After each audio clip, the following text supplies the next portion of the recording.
Hey guys, Ricky here, and today I'm going to show you how to farm baubles in the Super Adventure Box.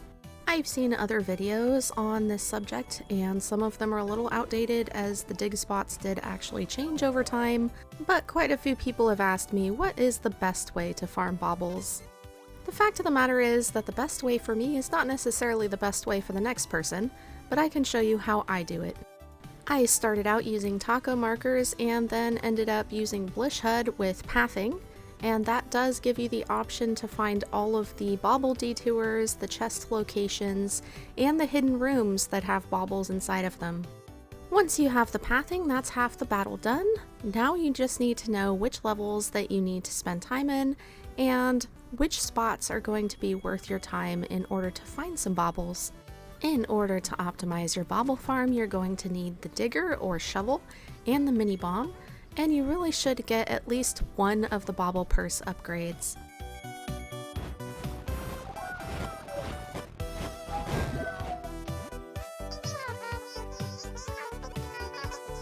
First up, let's go over the dig spots. These are going to be accessed with the digger or nice scoop, which is the shovel item, and you can only grab these once per day per account.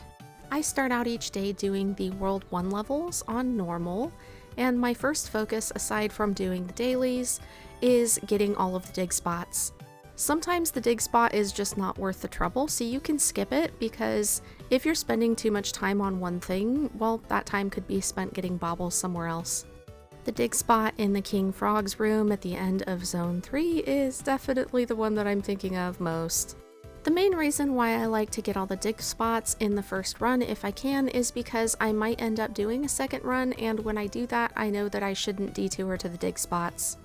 If for some reason you don't yet have the shovel, I do have a link down in the description for a video that will show you how you can get that. It is worth noting that the test zone or World 3 Zone 1 does not have any dig spots at all, so don't waste your time there. And I do tend to concentrate more on World 1 because there are dig spots in World 2, but they generally take a lot more time to get to, and a lot of people struggle with the ice and such.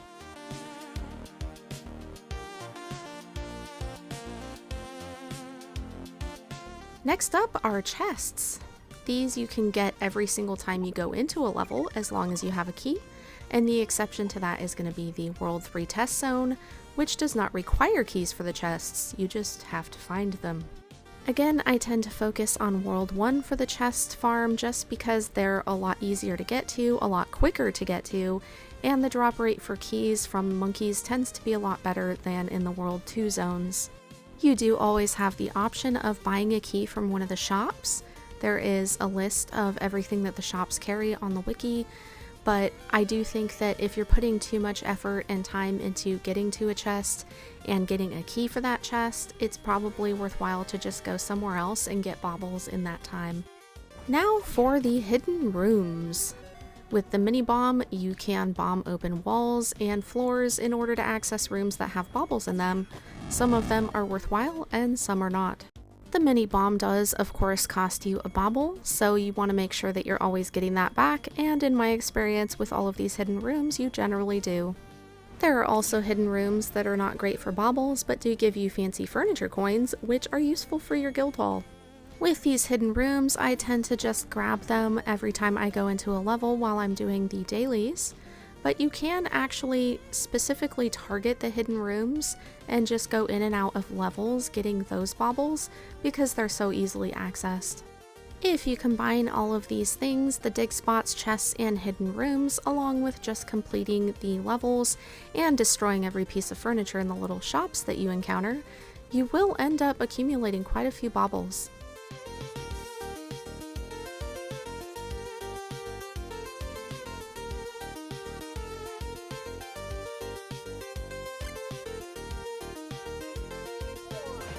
There is a chest at the end of each level after you defeat the boss that has the baubles in them along with some other goodies. And at the end of each world you get a little bonus minigame where you can accumulate some extra baubles. As for Bauble Bubbles, there is a little bit of a rule to this. The World 3 test zone is kind of in its own world because it doesn't have an exploration or infantile mode. So once you complete that, you are going to get your 2 Bauble Bubbles for completion, as you do with each of the normal levels.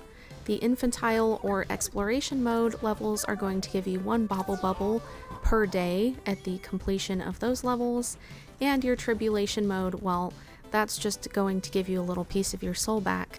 In 2025, we were given something new for the Super Adventure Box, which is the Ooze Kitchen. I did actually try farming baubles in there just to see what would come of it and whether or not it would be worth my time.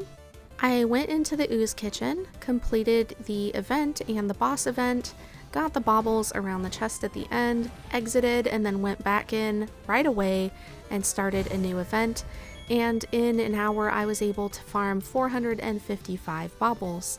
I wouldn't consider this a very good rate of bauble farming per hour, but if you don't like doing the regular Super Adventure Box levels, the Ooze Kitchen is a nice alternative.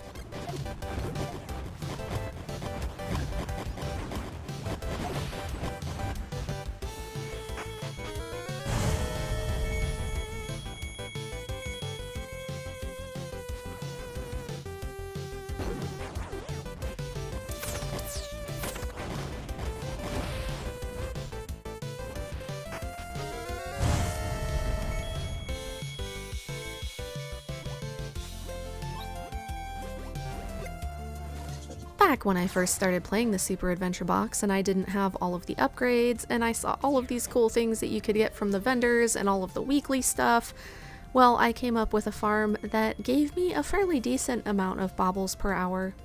I started out in World 1 Zone 1 just using the mini bomb to open up the hidden room in the first and second areas and then exiting the level. Then I realized that grabbing the key in the first area and doing the mini bomb for the hidden rooms in the first and second areas along with the chest was actually not all that much more time, and it was a lot more lucrative.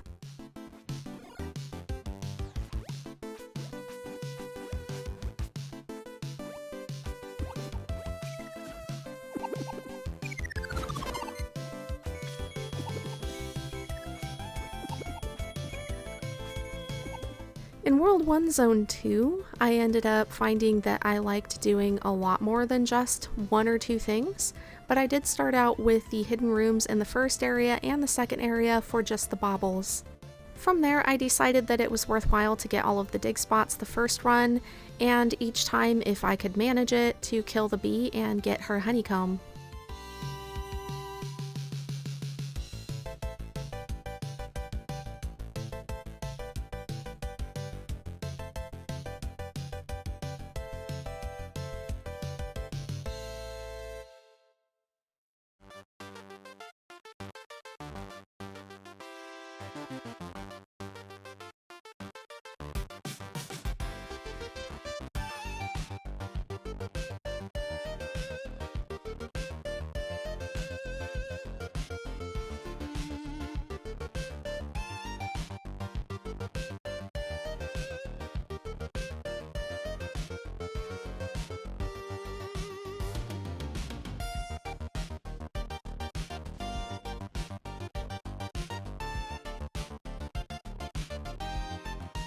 In World 1 Zone 3, I realized that there were a lot of baubles to be had just in the first area, but you're going to optimize this by being able to kill the bee fairly well, so if you can't do that, go ahead and skip it.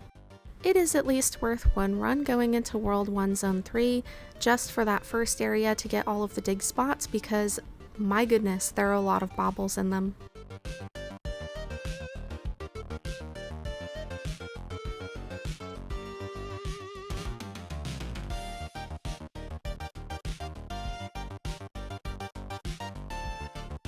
I mentioned in the beginning that I started out using taco markers and graduated to Blish head with pathing. If you don't know what these are, let me introduce you. Both of these are overlays, and if you use the pathing with these, what it does is when you enable it, gives you a sort of dotted path that you follow in order to get some objective in the game. Once you enable the pathing in the Super Adventure Box, you can then decide whether or not you want to be told where to go for each of the different things like the dig spots, chests, and all of the individual baubles, or if you just want a path straight through the level and you'll just detour when you feel like it. The difference between the taco markers and the Blish HUD is basically that the Blish HUD allows you to have more than just the pathing. You can use a lot of other add-ons and have it all in one UI. No matter which way you choose to farm your baubles and bauble bubbles, I would suggest making sure that you have one thing in mind at a time that you want to buy, just because there are a ton of options and nobody's really going to be farming enough bauble bubbles to buy everything. This is my 4th time doing the Super Adventure Festival, and even with my main account, I have not even come close to unlocking all of the skins and everything else. And I do quite a bit of bauble farming.